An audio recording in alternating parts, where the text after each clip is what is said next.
منکر اور برائی سے روکتے ہیں تو پتہ چلا کہ برائی سے روکنا یہ کچھ اور اقدامات کا تقاضا کرتا ہے. تو وہ جماعت الہیہ نہیں ہو سکتی جو فقط دعوت الی الخیر کا کام تو کرے مگر امر بالمعروف کو بھی ترک کر دے اور نہی عن المنکر کو بھی ترک کر دے اور تفرق مٹا کر دعوت الی الاتحاد کو بھی ترک کر دے. وہ جماعت الہیہ نہیں ہو سکتی. جماعت الہیہ اور قرآنی منشا کی تعمیل میں جماعت وہی ہوگی جو ان تمام تقاضوں کو بیک وقت پورا کر رہی ہو. دعوت الی الخیر تو ایک بھلے مانسوں والا ایک طریقہ ہے.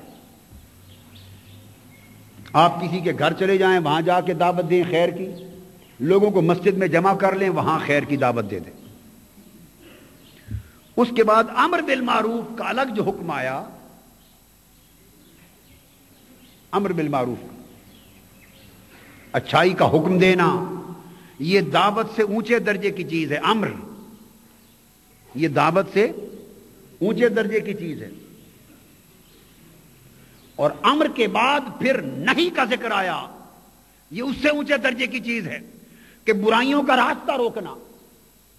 اور آقا علیہ السلام نے فرمایا برائی کس طرح روکتے ہیں؟ فرمایا من رأى منکم منکرا فلیغیرہ بیدہ, سب سے پہلے ہاتھ سے روکتے ہیں, اور جو ہاتھ سے روکنے کی طاقت نہ رکھے فبلسانہ, پھر زبان سے روکتے ہیں, اس برائی کو بے نقاب کرتے ہیں, اس کے خلاف کلمہ حق بلند کرتے ہیں, لوگوں کو ذہنی طور پہ اس کے خلاف تیار کرتے ہیں.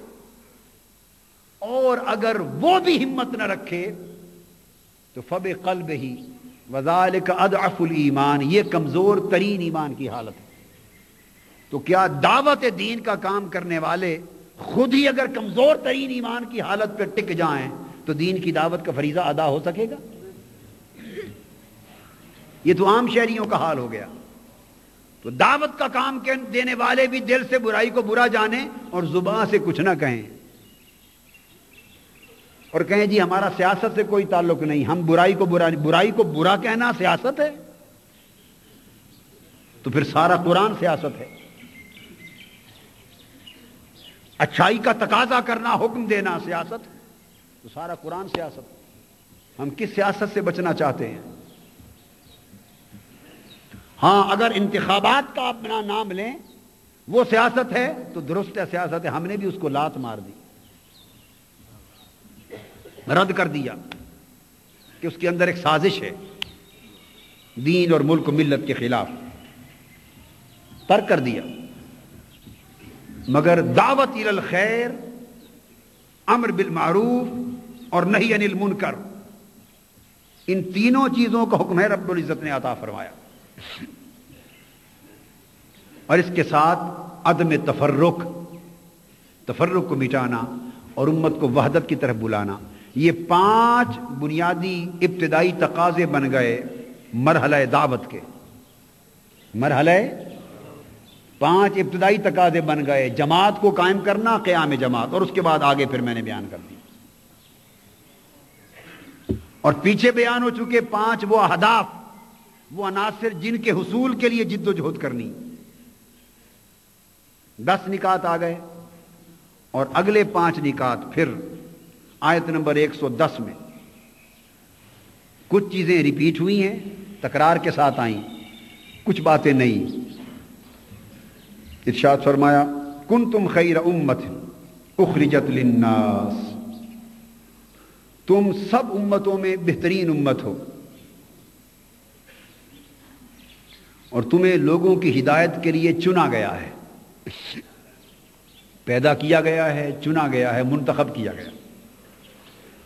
اب کنتم خیر امت کا لفظ دوبارہ, پہلے فرمایا ولتکم منکم امہ, تم میں سے ایک جماعت قائم ہو اس مقصد کے لیے. اب پوری امت مسلمہ کو خطاب کیا اور فرمایا کہ تم ایک بہترین امت, اخرجت للناس, تمہیں لوگوں کی ہدایت اور رہنمائی کے لیے منتخب کیا گیا ہے, پیدا اور چنا گیا ہے. تأمرون بالمعروف, تم اچھائی کا حکم دیتے ہو, وتنہون عن المنکر, اور تم برائی سے روکتے ہو، وَتُؤْمِنُونَ بِاللَّهِ، اور تم اللہ پر ایمان لاتے ہو۔ یہ 5 چیزوں کا ذکر ہے اس آیت کریمہ میں۔ پھر اب یہ خطاب پوری امت کو ہے۔ کس کو؟ پوری امت کو، امت کے ایک طبقے کو نہیں، امت کی ایک جماعت کو نہیں۔ کنتم خیر امہ، پوری امت کو خطاب۔ اور امر بالمعروف اور نہی عن المنکر کا فریضہ پوری امت کے سپرد کیا گیا۔ اب یہاں سے پتا چلا کہ جماعت کا قائم کرنا اور امر بالمعروف اور نہی عن المنکر اور دعوت الی الخیر کا فریضہ انجام دینا، یہ بنیادی طور پر پوری امت کا فریضہ ہے۔ بنیادی طور پر پوری امت کا فریضہ ہے۔ بولیے، پوری امت پر فرض ہے۔ اب پوری امت پر عائد کیے گئے فرض کی ادائیگی کیسے ہوگی؟ ادائیگی کے لیے پہلی آیت میں آیا وَلْتَكُمْ مِنْكُمْ أُمَّةٌ، کہ تم میں سے ایک جماعت ایسی ہو۔ جب دونوں آیتوں کو ملایا تو یہ فرض کفایہ بن گیا۔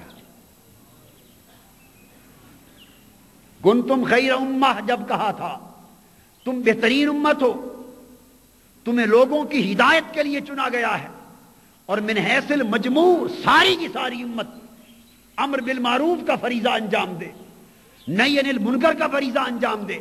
یہ آیت بتا رہی ہے کہ یہ فرض ساری امت پر عائد ہوتا ہے، لہذا امت کا ایک ایک فرد اس فرض کا مکلف ہے۔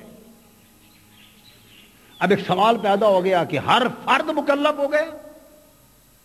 تو جب اس کے ساتھ آیت نمبر 104 کو ملایا، اس میں حکم آیا وَلْتَكُمْ مِنْكُمْ أُمَّةٌ، اس فریضے کی ادائیگی کے لیے تم میں ایک جماعت بننی چاہیے، ایک تنظیم قائم ہونی چاہیے جو امت کے اس اجتماعی فریضے کو نظم کے ساتھ ادا کرے۔ تو دونوں آیتوں کو ملایا تو یہ فرض امت کا فرض کفایہ بن گیا۔ فرض یعنی اگر ایک جماعت قائم ہو جائے اور امت کی سطح پر، اور اس میں اشارہ ملا کہ ایک علاقائی جماعت پوری امت کے فرض کفایہ کو ادا نہیں کر سکتی، فریضہ شرق سے غرب تک چونکہ پوری امت پر عائد ہو رہا ہے اور پوری امت کو امر بالمعروف اور نہی عن المنکر کا مکلف ٹھہرایا جا رہا ہے، اس فریضے کی ادائیگی کا ذمہ دار شرق سے غرب تک پوری امت مسلمہ کو ٹھہرایا جا رہا ہے، لہذا اس فرض کفایہ کی ادائیگی اس جماعت کے ذریعے ہوگی جو امت کی سطح پر کام کر رہی ہو، فقط ایک طبقے یا علاقے میں کام نہ کر رہی ہو، جس کا پھیلاؤ، جس کی دعوت کا دائرہ، جس کے قیام کی وسعت اور جس کی تنظیم کا دامن شرق سے لے کر غرب تک پوری امت مسلمہ پر پھیل جائے، وہ صرف ایک ملک پاکستان میں کام نہ کرے بلکہ پورے عالم کی سطح پر کام کرے، وہ جماعت اس لائق ہوگی کہ امت کے فرض کفایہ کو ادا کر دے۔ اللہ کا شکر ہے، اللہ کا شکر ہے کہ اس نے تحریک منہاج القرآن کو، جو آج سے 13 برس پہلے سرزمین لاہور پر قائم ہوئی، اپنے امت کی سطح پر قائم کیے گئے فریضہ دین کی ادائیگی کے لیے اور امت کے اس فرض کفایہ کی ادائیگی کے لیے اس اللہ نے مدد کی، اور آقا نے اپنے نالین پاک کی خیرات دی۔ 13 برس میں سرزمین لاہور سے اٹھنے والی ایک جماعت جس نے وَلْتَكُمْ مِنْكُمْ أُمَّةٌ کے فرض کی ادائیگی کا بیڑا اٹھایا، رب نے 10 برس کے اندر اسے شرق سے غرب تک پوری امت اور پورے عالم پر پھیلا دیا۔